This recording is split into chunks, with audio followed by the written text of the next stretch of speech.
I was working in sales, and me and my friend were building a technology company where we were providing a solution for people, and hearing a lot from these potential clients about their idea, building that next amazing idea. And it was only words and understanding this idea, but there was something always missing between the communication between us, the client, and the developer, and that was design. That's when I took the initiative and started making the first design. The first design is not always the best, it's really bad, but it was the first initiative I ever took.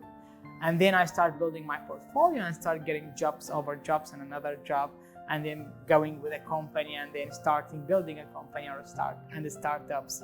It's like that. I think the thing that really helped me to get my first job is taking the initiative and just starting.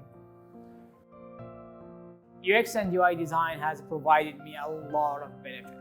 And one of the satisfaction that I would say is being able to go around the world and actually knowing the experience that I'm feeling and knowing that this is an effect of a UX experience, or this is an effect of how nice the UI or the authentic it is. And that is really something it affects me on my everyday life. And the nice thing is scientists go to their labs to actually do their experiment. But for us as designers or UX UI designers, we actually experience our labs every day. If we go into a walk, we can actually start experience some of these accessibility and usability.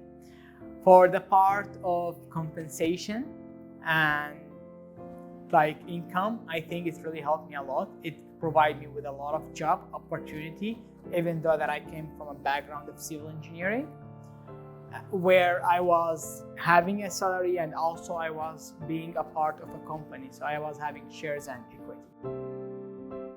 Enjoy it. The journey is really fun. You're gonna learn a lot, but always remember that learning never stops.